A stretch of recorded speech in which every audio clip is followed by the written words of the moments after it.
یہ دنیا تو وہ معاملہ ہے کہ جیسے ہی ہماری آنکھ بند ہونی ہے ہمارے معاملات دنیا سے کٹ آف. جن معاملات نے قبر میں بھی اور قبر کے بعد حشر میں بھی ہمارا ساتھ دینا ہے، جس بنا پہ جنت اور جہنم کا فیصلہ ہونا ہے، ہماری عقل، ہماری سوچ اور فکر اس بات کو کیسے گوارا کر لیتی ہے کہ ہم اس شخص کو بھی تسلیم کر رہے ہوتے ہیں، اس کی باتوں کو بھی تسلیم کر رہے ہیں، ہماری عقل کسی کام کو کیا اس کو صحیح اور غلط کی کوئی پہچان نہیں رہتی. میرے بھائیو، اللہ کریم ہمیں سمجھ عطا فرمائے. بسم اللہ الرحمن الرحیم. ان عدت الشہور عند اللہ 12 شہرا فی کتاب اللہ یوم خلق السماوات والارض منها 4 حرم ذلك الدین القیم. صدق اللہ العظیم. حضرات محترم، اللہ رب العالمین نے کائنات کے نظام کو چلانے کے لیے کچھ ایسے اس اعتبار سے بھی اس کا تقویمی حساب رکھا ہے کہ انسان اس تقویم کے مطابق، اس کیلنڈر کے مطابق اپنے زندگی کے امور کو سر انجام دے سکے. اور عرف عام میں ہم جب تقویم کی یا کیلنڈر کی بات کرتے ہیں تو ہمارے سامنے یہ بات سامنے آتی ہے کہ اللہ رب العالمین نے سالوں کے اعتبار سے جو نظام چلایا ہے اس سال کے 12 مہینے،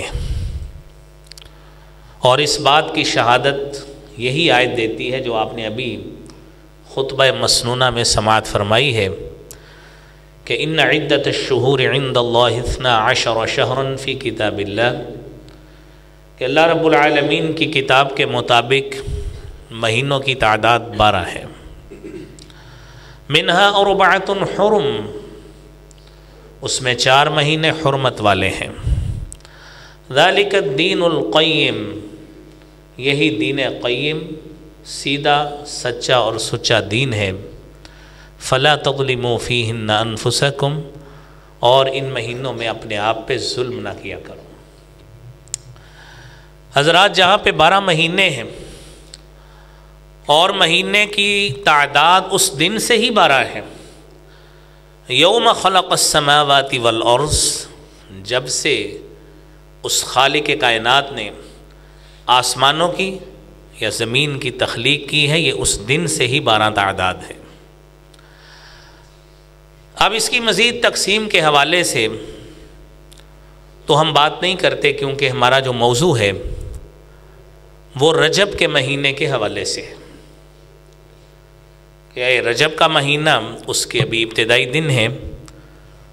تو رجب کے مہینے کے حوالے سے شریعت مطہرہ میں آیا کوئی فضیلت کا خاص پہلو موجود ہے؟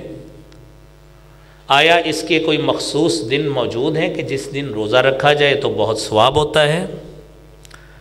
آیا کوئی مخصوص راتیں اس مہینے میں موجود ہیں کہ ان راتوں میں اگر آپ مخصوص طریقے سے قیام کریں تو ثواب ہوتا ہے؟ آیا کوئی ایسا کوئی مخصوص دن موجود ہے کہ اس دن کی مناسبت سے آپ لوگوں میں کھانا تقسیم کریں تو آپ کو عام دنوں سے بڑھ کر زیادہ ثواب ہوگا؟ یہ چند باتیں ہیں جو ہم انشاءاللہ اس بحث میں کریں گے. آپ نے آیت کریمہ جو سنی ہے، اس آیت کریمہ کی روشنی میں صحابی رسول سیدنا ابو بکر رضی اللہ تعالی عنہ بیان کرتے ہیں السنۃ 12 شہرا، کہ سال کے 12 مہینے ہیں. ان 12 مہینوں میں سے منہا 4 حرم، 4 مہینے حرمت والے ہیں. 3 متوالیات، 3 مہینے حرمت کے اعتبار سے لگاتار ہیں. ذوالقعدہ ہے، ذی الحج ہے اور محرم ہے. اور 4تھا مہینہ ورجب مضر الذي بین جمادى و شعبان، اور قبیلہ مضر کا رجب جو جمادہ اور شعبان کے درمیان میں آتا ہے۔ یہ اس آیت کی تفسیر ہے جو امام بخاری رحمۃ اللہ علیہ نے کتاب التفسیر میں سیدنا ابو بکر رضی اللہ تعالی عنہ سے روایت کی ہے۔ اب یہ جو 4 مہینے ہیں حرمت والے ہیں، اس کا معنی کیا ہے؟ عرب کے لوگوں نے ان حرمت کے مہینوں کے حوالے سے کچھ اس اعتبار سے اپنی سیٹنگ کی تھی کہ لوگوں کے ساتھ قبائل میں لڑائیاں بھی ہو جاتی تھی، جنگیں بھی ہوتی تھی، فتنہ و فساد بھی ہوتا تھا، جدل بھی ہوتا تھا۔ تو ان حرمت والے مہینوں میں بالخصوص اہتمام کرنا پڑتا تھا کہ ان مہینوں میں لڑائی نہ ہو۔ قرآن کریم میں اسی لیے بتایا گیا لا تظلموا فیہن انفسکم، کہ ان مہینوں میں لڑائی کریں گے اپنے آپ پہ ظلم کریں گے۔ لا تظلموا فیہن انفسکم، اپنے آپ پر ان مہینوں میں ظلم نہ کرو۔ اور قرآن کریم کی دوسری آیت جو سورہ بقرہ کی 217 نمبر آیت ہے، یسألونک عن الشہر الحرام قتال فیہ قل قتال فیہ کبیر وصد عن سبیل اللہ وکفر بہ والمسجد الحرام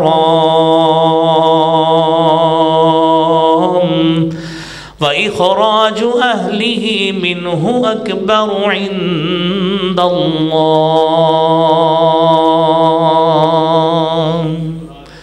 یہ لوگ آپ سے حرمت کے مہینوں کے بارے میں دریافت کرتے ہیں، اے نبی صلی اللہ علیہ وآلہ وسلم آپ ان لوگوں کو بتائیے قتال فیہ کبیر، کہ ان مہینوں میں اگر لڑائی اور جنگ کریں گے بہت بڑا گناہ ہوگا، کیونکہ اس کی حرمت پامال ہوتی۔ خیر، اب یہ رجب کا مہینہ، اس رجب کے مہینے کا نام رجب، اس کا معنی کیا ہے؟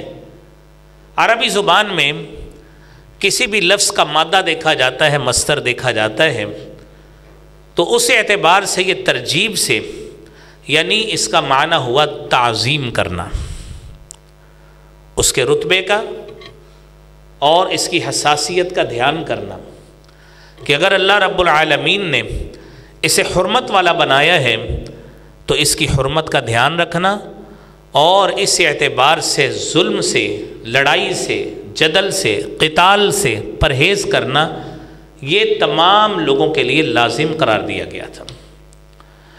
اب شریعت مطہرہ میں وہی حرمت جو قرآن میں بتایا گیا ان عدت الشہور عند اللہ 12 شہرا فی کتاب اللہ یوم خلق السماوات والارض منها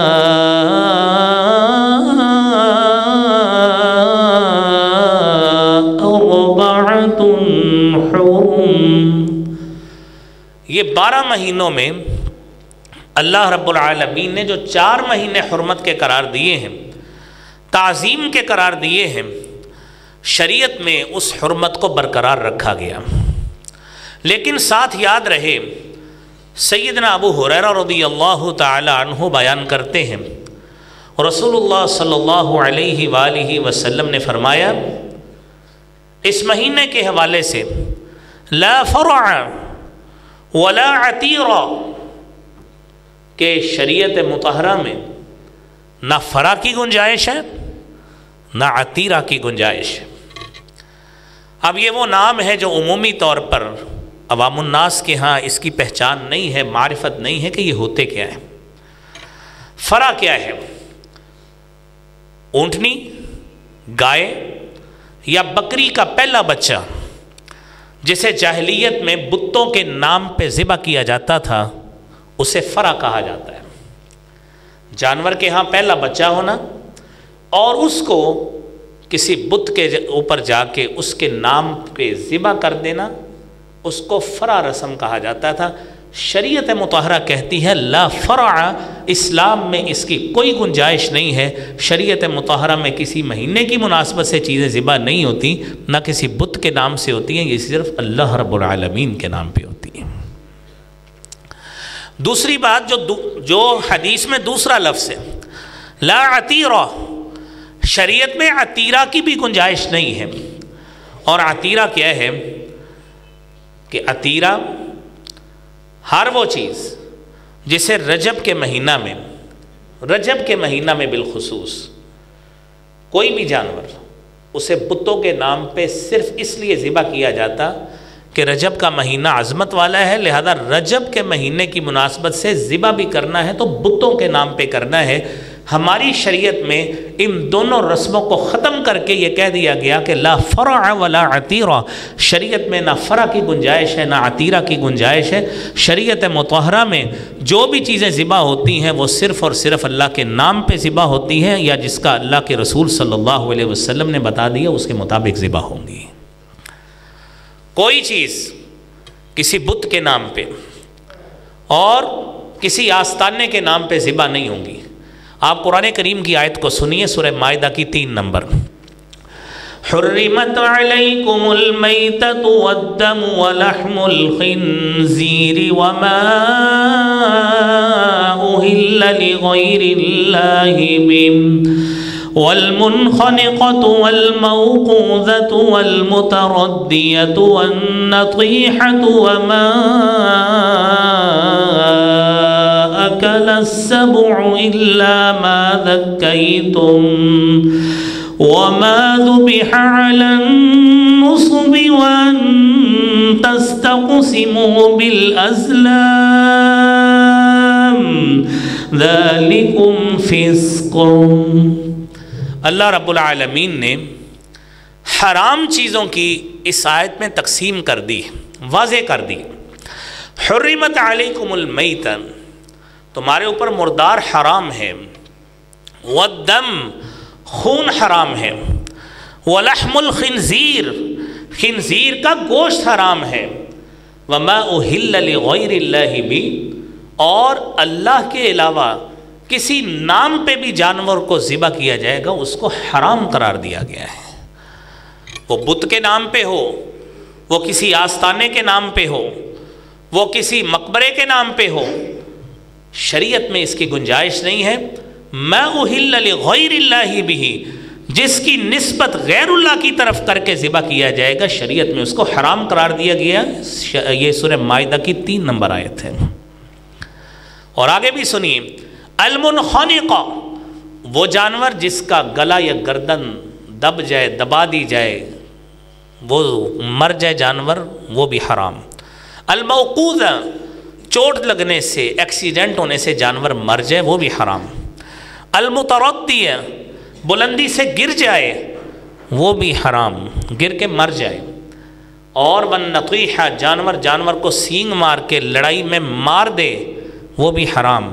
الا ما ذکیتم، ہاں جانور میں ابھی جان موجود ہے، آپ ذبح کر لیں تکبیر پڑھ کے تو تمہارے لیے جائز ہے، ادروائز وہ جانور تمہارے لیے حرام ہو جائے گا کیونکہ وہ مر گیا ہے۔ تو میرے بھائیوں، قرآن کہتا ہے وما ذبح علی النصب، جو تم آستانوں پہ ذبح کرو گے وہ بھی چیز حرام۔ وان تستقسموا بالازلام، اور پاسے پلٹ کر قسمت آزمائی کرنا شریعت میں اس کو بھی حرام قرار دے دیا گیا۔ ذالکم فسق، یہ فسق ہے، یہ گناہ ہے۔ شریعت میں ابتدا میں پہلی آیت کا پہلا لفظ ہے حرمت، حرام قرار دے دیا گیا، اور ساتھ یہاں پہ فسق قرار دے دیا گیا، لہذا اب شریعت میں اس کی گنجائش نہیں ہے۔ حضرات آپ دیکھیے، ہماری شریعت اتنی پیاری شریعت ہے اور اتنے بہترین پریسیڈنٹس اور واقعات اس میں موجود ہیں۔ رسول اللہ صلی اللہ علیہ وآلہ وسلم کی تعلیمات کی صورت میں، آپ کی احادیث کی صورت میں، سنن نبی داود کی حدیث ہے، حضرت ثابت بن ضحاک رضی اللہ تعالیٰ عنہ بیان کرتے ہیں، ایک صحابی آیا، اللہ کے رسول صلی اللہ علیہ وآلہ وسلم سے آ کے پوچھتا ہے کہ میں نے نظر مانی تھی کہ میں بوانہ مقام پہ جا کے جانور کو ذبح کروں گا، لہذا مجھے اجازت ہے۔ آپ صلی اللہ علیہ وآلہ وسلم نے 2 سوال کیے، اور آپ بھی ہمیشہ اس بات کو مد نظر رکھا کریں کہ جب بھی آپ کوئی چیز قربان کرتے ہیں، کوئی چیز خرچ کرتے ہیں، خاص نسبت کے ساتھ، آیا اس میں یہ چیز پائی تو نہیں جاتی؟ آپ نے پوچھا هل كان فيها وثن من اوثان الجاہلیت يعبد، جہاں پہ بوانہ مقام پہ جا کے تم جانور ذبح کرنا چاہتے ہو، کیا وہاں پہ جاہلیت میں کا کوئی بت تو موجود نہیں ہے جس کی عبادت کی جا رہی ہو؟ اور آپ بھی وہاں پہ جا کے اپنا کنٹریبیوشن کر دیں کہ یہ ہماری طرف سے بھی ہو گیا، ایسا تو نہیں ہے؟ اس نے کہا نہیں۔ فرمایا هل كان فيها عيد من اعيادهم، کیا اس جگہ پہ کوئی ایسا کوئی میلہ وغیرہ تو نہیں لگتا کہ جس میں جا کے آپ بھی اپنا حصہ ڈالیں؟ عید من اعیادہم، کہ جاہل لوگ اپنا کوئی میلہ ٹھیلا، کو خوشی کا سما، کوئی عرس وغیرہ کرتے ہوں، اور آپ بھی جا کے وہیں پہ جا کے اپنا جانور ذبح کر دیں تو آپ بھی اس میں برابر کے شریک ہوں گے؟ اس نے کہا اللہ کے رسول صلی اللہ علیہ وسلم ایسا بھی نہیں۔ جب دونوں باتیں نہیں پائی گئیں تو آپ نے فرمایا اوفی بنذرک، اب اپنی نظر کو پورا کرو۔ یاد رکھنا فإنہ لا وفاء لنذر فی معصیت اللہ الخالق، جب بھی نظر کا معاملہ ہو، نظر مانی ہے، 2 باتیں ذہن میں رکھنی۔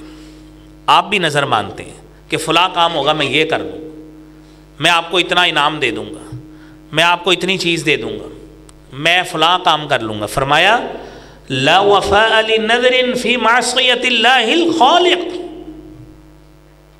کوئی نظر پوری نہیں ہوگی جس میں اللہ کی نافرمانی ہوتی ہو۔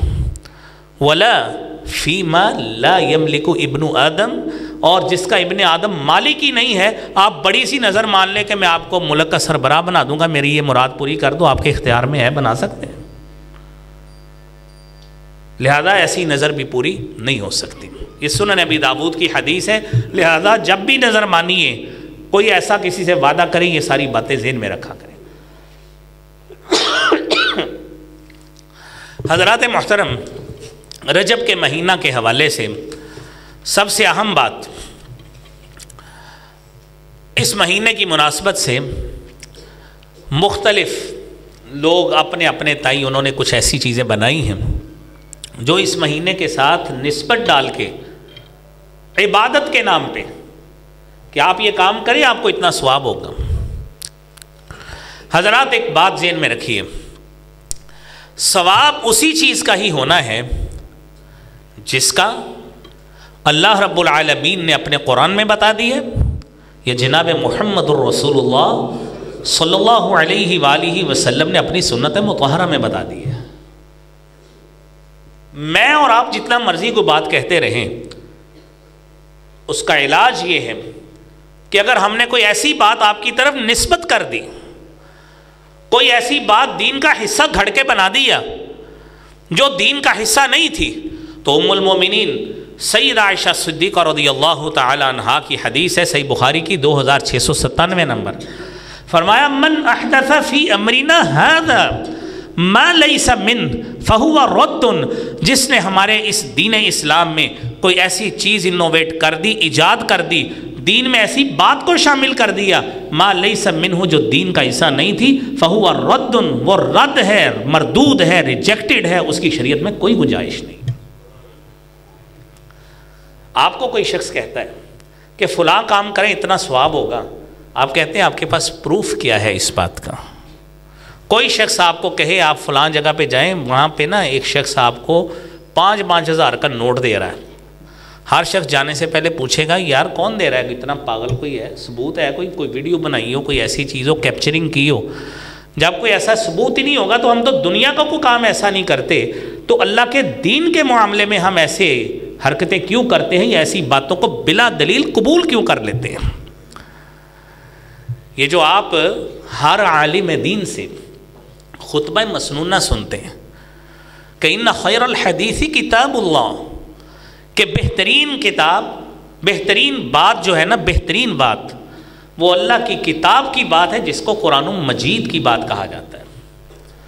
وہ خیر الہدی، اور بہترین راستہ ہدی محمد صلی اللہ علیہ وآلہ وسلم، وہ جناب محمد مصطفیٰ صلی اللہ علیہ وسلم کا راستہ ہے۔ وہ شر الامور محدثاتها، اور معاملات میں بدترین بات یہ ہے کہ اس دین میں آپ کوئی ایسی بات پیدا کر دیں جو نئی ہو، جو دین کا حصہ نہیں تھی۔ وَكُلَّ مُحْدَثَةٍ بِدْعَةٍ، یاد رکھنا ہر وہ بات جو آپ دین میں شامل کریں گے جو دین کا حصہ نہیں تھی وہ بدعت شمار ہوگی۔ ساتھی اکثر پوچھتے تھے بدعت ہوتی کیا ہے؟ ہر وہ بات جو آپ دین کا حصہ بنائیں اور کہیں یہ کام کرنے سے ثواب ہوتا ہے، وہ بدعت شمار ہوگی، وہ دین کا حصہ نہیں ہو سکتی۔ اور آپ نے فرمایا کل بدعت ضلالہ، ہر بدعت گمراہی ہے، وکل ضلالۃ فی النار، اور ہر گمراہی جہنم کا حصہ بنے گی۔ آپ تصور کیجئے کہ جب ہم کوئی ایسا معاملہ دین میں شامل کر کے یہ کہیں، آپ تو سچی بات ہے، آپ کو یہ بات علم ہونا چاہیے کہ کوئی شخص آپ کو یہ کہہ دے نا کہ محمدی مسجد میں نماز پڑھیں زیادہ ثواب ہوتا ہے، فوری طور پر اس کو روکے کہ آپ نے یہ بات کیوں کی ہے۔ آپ کسی عالم دین کی محبت میں کسی مسجد میں جاتے ہیں، چاہے 10 میل دور چلے جائیں، کوئی حرج نہیں ہے، لیکن ثواب جہاں پہ زیادہ ملے گا وہ وہی ملے گا جو جناب محمد مصطفیٰ صلی اللہ علیہ وسلم نے بتایا۔ فرمایا لا تشد الرحال الا الى 3 مساجد، اگر آپ ثواب کی نیت سے سفر کرتے ہیں کہ مجھے فلاں مسجد میں زیادہ ثواب ملے گا، تو روئے زمین پر 3 مساجد کے علاوہ کوئی مسجد نہیں ہے۔ آپ نے فرمایا مسجد حرام ہے، جماعت سے نماز پڑھیں گے 1,00,000 نماز کا ثواب ملے گا۔ اور پھر دوسری مسجد نبوی ہے، فرمایا مسجدی ھذا، میری یہ مسجد جس کو مسجد نبوی کہا جاتا ہے، وہاں پہ نماز پڑھیں گے 1,000 نماز کا ثواب ملے گا۔ اور تیسری مسجد اقصیٰ ہے، سنن ابن ماجہ کی روایت کے مطابق وہاں پہ بھی 1,000 نماز کا ثواب ملے گا۔ ہم ایسے ہی چیزیں جوڑتے جائیں، فلاں کام کریں اتنا ثواب ملے گا، فلاں کام کر لیں اتنا ثواب ملے گا، دلیل کیا ہے؟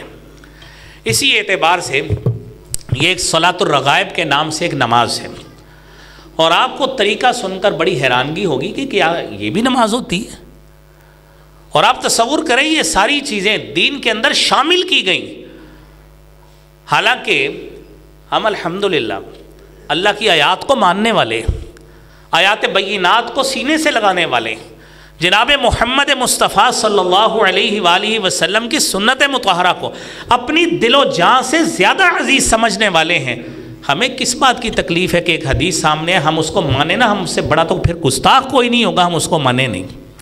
لیکن اگر آپ نے ایسی بات دین میں شامل کر دی جس کا اس سے تعلق ہی نہیں ہے، پھر آپ سے بڑا بدترین شخص کوئی نہیں ہے کہ آپ نے دین میں ایسی بات شامل کر دی کہ نعوذ باللہ ہم یہ سمجھے کہ محمد مصطفیٰ صلی اللہ علیہ وسلم نعوذ باللہ یہ بھول گئے تھے دین میں بتانا۔ اور آپ دیکھیں پہلی بات رجب شہر اللہ، کہ رجب اللہ کا مہینہ ہے، شعبان الشہری، شعبان میرا مہینہ ہے، وہ رمضان الشہر امتی، اور رمضان میری امت کا مہینہ ہے۔ کہاں پہ حدیث ہے؟ ذخیرہ حدیث میں کسی جگہ پہ بھی صحت سند کے ساتھ موجود ہی نہیں، لیکن یہ بات لوگوں میں معروف ہے اور ایسے ہی چل رہا ہے۔ آپ ٹی وی پہ اسکالرز کو سنو گے، جو سوڈو قسم کے اسکالر ہوتے ہیں وہ بھی یہی باتیں بیان کرتے ہیں، اور جو چلتے پھرتے لوگ موبائلز پہ بلا ثبوت چیزیں بھیجی جاتے ہیں وہ بھی بھیجی جا رہے ہیں آپ کو۔ آپ دیکھیے کہ صلاۃ الرغائب میں کہ جو شخص رجب کی پہلی جمعرات کے دن اس کا روزہ رکھے اور جمعے کی رات کو مغرب اور عشاء کے درمیان 12 رکعتیں 2 رکعتیں کر کے پڑھے، اور پھر ہر رکعت میں فاتحہ کے بعد 3 مرتبہ سورۃ القدر پڑھے اور 12 مرتبہ سورۃ الاخلاص کی تلاوت کرے۔ جب نماز سے فارغ ہو تو مجھ پر 70 مرتبہ یہ درود پڑھے اللہم صلی علی محمد النبی الامی وعلی آلہ، اور پھر سجدہ میں چلا جائے اور 70 مرتبہ یہ پڑھے سبوح قدوس رب الملائکۃ والروح۔ اس کے بعد سر اٹھا کر یہ دعا پڑھے 70 مرتبہ رب اغفر وارحم وتجاوز عما تعلم انک انت العزیز العظیم۔ اب حیرانگی والی بات ہے، یہ تو طریقہ ہی ایسا ہے، ہمیں تو ابھی تک یاد ہی نہیں ہو رہا، میں نے تو آپ کو دیکھ کے سنایا ہے کہ یہ کہاں پہ یہ نماز کا طریقہ ہے۔ جب آپ نے اس کو سنت کے ساتھ جوڑ دیا تو آپ سے بڑا بدترین شخص کوئی نہیں ہے کہ آپ نے اللہ کے رسول صلی اللہ علیہ وسلم پر نعوذ باللہ الزام دھرا ہے۔ اور صحیح مسلم کی مقدمہ میں امام مسلم ایک حدیث لے کے آئے ہیں کہ من حدث عنی بحدیث، کہ جس شخص نے میری طرف ایسی بات نسبت کر دی یرا انہ کاذب، اس کو پتا ہے کہ یہ جھوٹ ہے، فرمایا فہو احد من الکاذبین، وہ شخص جھوٹوں میں سے ایک بڑا جھوٹا شخص ہے جس نے میری طرف یہ بات نسبت کر دی۔ اور متواتر الفاظ کے ساتھ جو حدیث موجود ہے، من کذب علی متعمدا، جس شخص نے مجھ پر جان بوجھ کر جھوٹ باندھا، فلیتبوأ مقعدہ من النار، اس کو چاہیے کہ اپنا ٹھکانہ جہنم میں بنا لے۔ اللہ کریم ہمیں اس انجام سے محفوظ فرمائے۔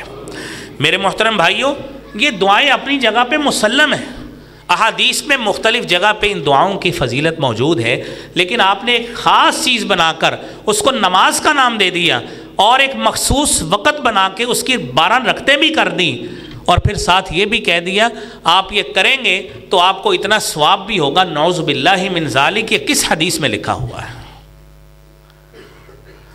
یہ ذخیرہ احادیث میں اب آپ تصور کریں، آج کل اللہ تعالیٰ نے جس طرح کی سہولیات دی، ایسے ایسے سافٹ ویئر موجود ہیں، اب چند الفاظ لکھیں آپ کو پوری احادیث کے علم کی سکریننگ ہو جاتی ہے کہ یہ حدیث کہاں کہاں پہ موجود ہے۔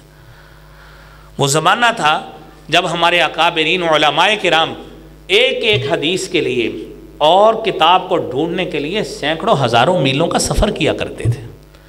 آج تو اللہ تعالیٰ نے ماشاءاللہ اتنی سہولیات دے دی ہے، ایسے ایسی اپلیکیشنز موجود ہیں کہ آپ عربی کے چند متون لکھیں، چند الفاظ لکھیں تو آپ کے پاس ساری حدیث کھل کے اور پوری سکریننگ ہو کے سامنے آ جاتی ہے، یہ فلاں فلاں کتاب میں موجود ہے۔ تو آپ دیکھیے علامہ ابن جوزی رحمۃ اللہ علیہ، الموضوعات ان کی کتاب ہے، اس کی دوسری جلد کے 438 نمبر صفحے پہ لکھا ہے کہ ابن جہزم اس میں شخص ہے، وہ جھوٹ بولتا تھا، باقی اس کے راوی سارے مجہول ہیں۔ حدیث کی صحت کے حوالے سے جس حدیث کو آپ نے صحیح کہنا ہے اس کے لیے جو شرائط ہے اس میں سے ایک شرط بھی 5 میں سے ایک بھی پوری نہیں ہو رہی، ہم اس کو کیسے حدیث مان لیں؟ اور علامہ ابن رجب حنبلی رحمۃ اللہ علیہ لطائف المعارف میں لکھتے ہیں کہ اس حوالے سے اس نماز کو ثابت کرنے کے لیے جتنی روایات بنائی گئی ہیں وہ ساری کی ساری جھوٹ پہ مبنی ہے، ایک بھی صحیح سند کے ساتھ وہ روایت موجود نہیں ہے۔ اور علامہ نووی رحمۃ اللہ علیہ المجموع میں ان کا قول موجود ہے کہ اس حوالے سے جتنی روایات اکٹھی کی گئی ہیں سب کی سب باطل ہیں، ایک بھی صحیح سند کے ساتھ صحت کے ساتھ موجود نہیں ہے۔ اور تذکرۃ الموضوعات میں محمد طاہر الہندی کا قول ہے کہ صلاۃ الرغائب موضوع بالاتفاق، ساری کی ساری موضوع ہے۔ موضوع کا مطلب ہوتا ہے من گھڑت، فیبریکیٹڈ، جس کا اصلیت سے کوئی تعلق نہیں ہے۔ اب آپ تصور کریں علماء کرام نے ہماری سہولت کے لیے پوری کلیکشن کر دی، یہ موضوعات ہیں، یہ فیبریکیٹڈ ہیں، من گھڑت روایات، کہ اس میں جتنی بھی ہوں گی اس کا تعلق صحیح حدیث سے نہیں ہے، وہ ساری اکٹھی کر کے کتاب بنا دی تاکہ امت کے لوگ اس سے دھوکہ نہ کھا جائیں۔ آپ کوئی عام شخص وہاں سے پڑھے اور پھر وہاں پہ کہے کہ میں حوالہ دے رہا ہوں موضوعات شریف میں لکھا ہے، تو آپ 10 مرتبہ بھی اس کے ساتھ شریف لگا دیں گے، وہ حدیث نہیں بنے گی، وہ من گھڑت رہے گی، اس کا اصلیت سے کوئی تعلق نہیں ہے۔ اور انہی موضوعات میں آپ سن کے حیران ہوں گے، اطلب العلم ولو کان بالصین، علم حاصل کرو خواہ تمہیں چین جانا پڑے، اس کا بھی حدیث سے کوئی تعلق نہیں ہے۔ اور آپ نے بچپن سے اسکولوں کی دیواروں پر چارٹس پہ یہ چیزیں حدیثیں پڑھی ہیں کہ اس کو حدیث کہا جاتا ہے، یہ کسی حدیث میں اس کا دور دور سے کوئی تعلق نہیں ہے۔ پھر میرے بھائیو دوسری بات، رجب کے مخصوص روزے، آپ یاد رکھیں کہ رسول اللہ صلی اللہ علیہ وآلہ وسلم آپ سوموار کا روزہ رکھتے، جمعرات کا روزہ رکھتے، ایام 20 کا روزہ رکھتے، آپ صلی اللہ علیہ وآلہ وسلم کی عادت مبارکہ تھی۔ آپ جب بھی یہ روزہ رکھیں گے انشاءاللہ آپ کو اس نسبت سے دوہرا ثواب ملے گا، سنت پہ عمل کرنے کا الگ ثواب ملے گا اور روزہ رکھنے کا الگ انشاءاللہ ثواب ملے گا۔ اور وہ حدیث یاد رکھا کریں جس میں رسول اللہ صلی اللہ علیہ وآلہ وسلم نے فرمایا من صام یوما فی سبیل اللہ، جس نے اللہ کے راستے میں اللہ کی رضا کے لیے ایک روزہ رکھا، بعد اللہ وجہہ عن النار 70 خریفا، اللہ کریم اس کے چہرے سے 70 سال کی مسافت سے جہنم کی آگ کو دور کر دیتے ہیں۔ اب جب اتنی فضیلت روزے کی موجود ہے تو کمزور روایات کا سہارا لے کر رجب کے روزے کو کیوں ثابت کرنا ہے؟ سوموار جمعرات کا کسی شخص کو روزہ رکھنے دیں، اس کے 8 روزے ویسے ہی ہو جانے ہیں۔ وہ 3 ایام میں 20 کے رکھے گا، 11 روزے اس کے ویسے ہی ہو جائیں گے۔ آپ کیوں اس کو غلط طرف لگا کے، غلط حدیث بتا کے، من گھڑت روایت بتا کے اس کو غلط طرف لگاتے ہیں؟ اللہ کریم ہمیں سمجھ عطا فرمائے۔ میرے محترم بھائیوں، علامہ ابن جوزی رحمۃ اللہ علیہ فرماتے ہیں ما صح فی فضل رجب وفی صیامہ عن رسول اللہ صلی اللہ علیہ وآلہ وسلم شیء، نبی کریم صلی اللہ علیہ وآلہ وسلم سے رجب کے روزے کے حوالے سے کوئی صحیح سند کے ساتھ کوئی حدیث موجود ہی نہیں ہے، کوئی حدیث موجود نہیں۔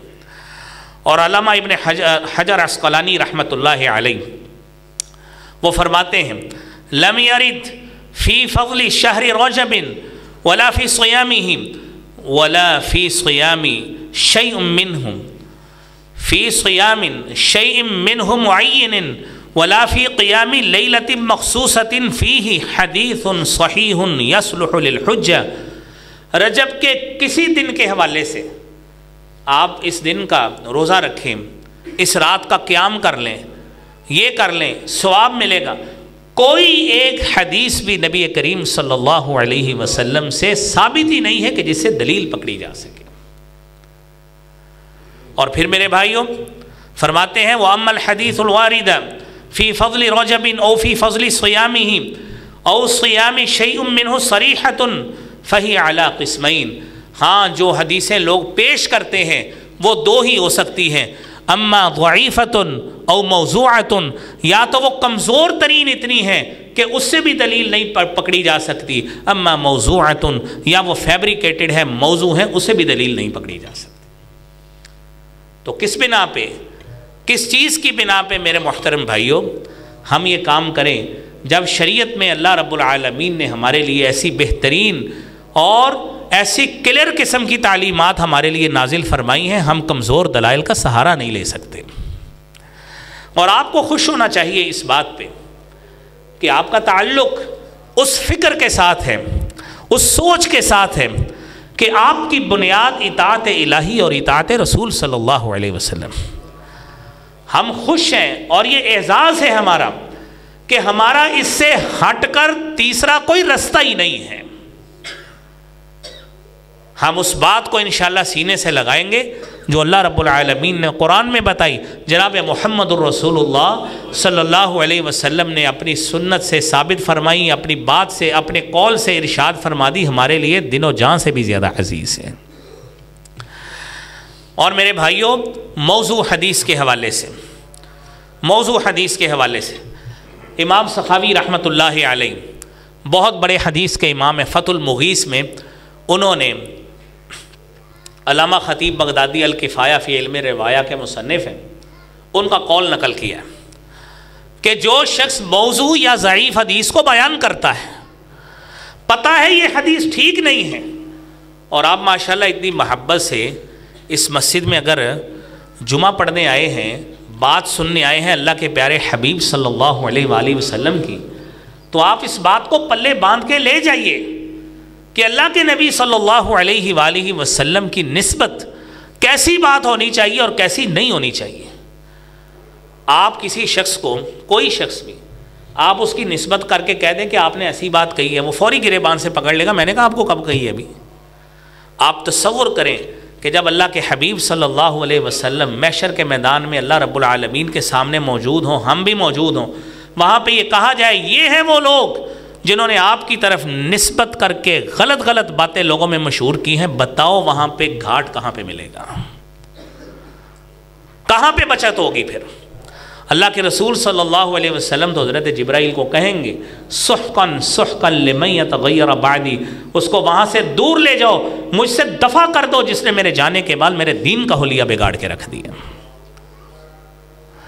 بھائیوں آپ سنیے، کہتے ہیں یجب علی المحدث، یہ بات کسی بھی حدیث بیان کرنے والے کے لیے ضروری ہے، اللہ یروی شیئا من الاخبار الموضوعہ، کہ موضوع باتوں میں سے کوئی بات روایت نہ کرے، اور والاحادیث الباطلۃ الموضوعہ، باطل احادیث کو روایت نہ کرے۔ فمن فعل ذلک، جس شخص نے بھی یہ حرکت کی، باء بالاثم المبین، اس نے بہت بڑا گناہ کیا ہے، ودخل فی جملۃ الکاذبین، اور اس کا شمار بہت بڑے جھوٹے لوگوں میں شمار ہوگا، اس کا سچے لوگوں میں کبھی شمار نہیں ہو سکتا۔ ہم دنیا میں کسی کے ساتھ لین دین کا اتار چڑھاؤ کر لیں، وہ شخص ہمیں جھوٹا مشہور کر دیتا ہے کہ یہ وعدے کا بڑا کچا آدمی ہے، یہ لین دین کا بڑا کچا آدمی ہے، اور جو آپ کو دین غلط بتاتا ہے ہم اس کے اوپر کیسے اعتبار کر لیتے ہیں۔ یہ دنیا تو وہ معاملہ ہے کہ جیسے ہی ہماری آنکھ بند ہونی ہے ہمارے معاملات دنیا سے کٹ آف۔ جن معاملات نے قبر میں بھی اور قبر کے بعد حشر میں بھی ہمارا ساتھ دینا ہے، جس بنا پہ جنت اور جہنم کا فیصلہ ہونا ہے، ہماری عقل، ہماری سوچ اور فکر اس بات کو کیسے گوارا کر لیتی ہے کہ ہم اس شخص کو بھی تسلیم کر رہے ہوتے ہیں، اس کی باتوں کو بھی تسلیم کر رہے ہیں، ہماری عقل کسی کام کو کیا اس کو صحیح اور غلط کی کوئی پہچان نہیں رہتی۔ میرے بھائیو، اللہ کریم ہمیں سمجھ عطا فرمائے۔ اور آج کی آخری بات جو اس رجب کے مہینے کے حوالے سے، کہ رجب کی 27ویں رات کو عبادت اور اگلے دن کا روزہ۔ کیوں؟ اگر جی آپ کو 27ویں رات معراج ہوا تھا، دلیل کیا ہے؟ بس ہوا تھا، قرآن کریم میں موجود ہے، اس میں کوئی شک نہیں ہے۔ سبحان الذی اسری بعبدہ لیلا من المسجد الحرام الی المسجد الاقصی الذي باركنا حوله لنريه من آياتنا إنه هو السميع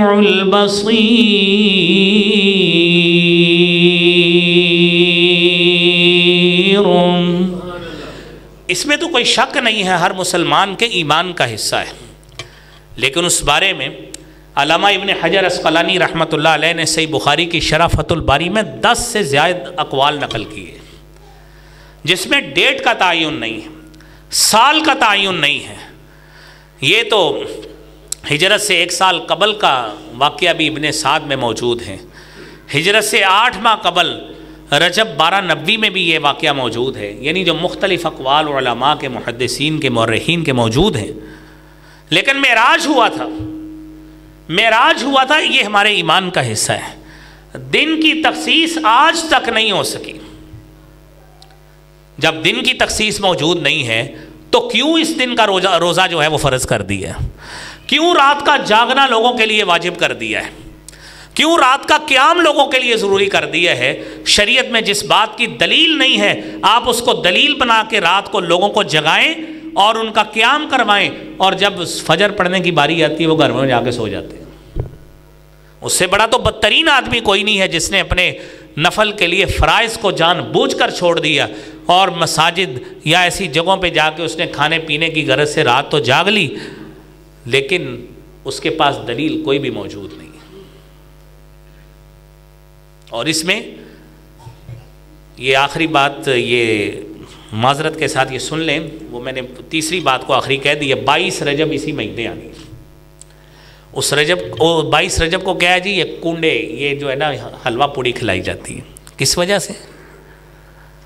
اچھا، اب آپ تصور کریں کہ کسی شخص کو بھی، جو شخص آپ کو کھانا پیش کرے، آپ اس سے یہ تو دلیل پوچھ سکتے ہیں نا، بھائی اس کا کوئی ثبوت ہے؟ ایک شخص کہتا جی جی ہاں ہے۔ اس کو پوچھا کہ کنڈا کس زبان کا لفظ ہے؟ اس کے کان کھڑے ہو گئے ہیں، کنڈا۔ تو جب آپ نے، ہم تو اپنی زبان میں کنڈے، مجھے تو دو طرح سے پتہ ہے، ایک تو جس میں وہ دودھ والے دہی جماتے ہیں اس کو کنڈا کہتے ہیں، یا اپنی پنجابی زبان میں کہتے ہیں فلاں شخص کا کنڈا ہو گیا ہے۔ اب اگر کسی کو اس کے علاوہ کسی معنی کا پتہ ہے تو وہ میرے علم میں اضافہ کر دے، تاکہ ہمارے جو سینکڑوں سامعین ہیں اور اس پھر سوشل میڈیا پہ ہزاروں ماشاءاللہ لسنرز اور ویورز ہیں، وہ بھی اس کو دیکھیں، ان کے ایمان میں بھی اضافہ ہو کہ کنڈا کس زبان کا لفظ ہے۔ داستان عجیب ایک ہندوستان میں چھپی ہے فارسی زبان میں، اس میں یہ دلیل اس سے لی ہے، ہندوستان میں چھپی فارسی زبان میں، دلیل اس سے لی کہ جو شخص 22 رجب کو امام جعفر صادق رحمۃ اللہ علیہ کی نسبت کر کے قول لکھا ہے کہ میری نسبت سے جو شخص لوگوں کو یہ کھانا کھلائے گا، اس کے بعد جو مراد مانگے گا پوری ہوگی، وہ اس کی مراد پوری نہ ہوئی تو وہ قیامت والے دن اس کا ہاتھ ہوگا، میرا دامن ہوگا، وہ مجھے پکڑ لے۔ یہ اس میں لکھا ہوا ہے۔ حقیقت یہ ہے کہ کاتب وحی سیدنا حضرت امیر معاویہ رضی اللہ تعالی عنہ 22 رجب کو ان کی وفات ہوئی تھی۔ یہ جو لوگ صحابہ سے بغض رکھنے والے، جو صحابہ سے نفرت رکھنے والے، یہ انہوں نے اس دین کا حصہ بنایا ہے کہ اس دن امیر معاویہ نعوذ باللہ وہ دنیا سے رخصت ہوئے، لہذا اس خوشی میں جو ہے نا ہم لوگوں کو میٹھا کھلا کے خوشی منا رہے ہیں کہ ہماری جان چھوٹی۔ کیا یہ مسلمان، ہماری غیرت کہاں جاتی ہے؟ ہم اسی نسبت سے ہی صحابہ کرام کی ناموس کے حوالے سے انشاءاللہ اگلا جمعہ پڑھائیں گے انشاءاللہ تعالی۔ اللہ کریم سے دعا ہے کہ اللہ کریم جو سنا ہے سنایا ہے ہمیں خالص کتاب و سنت پر عمل کرنے کی توفیق عطا فرما۔ وآخر دعوانا ان الحمدللہ رب العالمین۔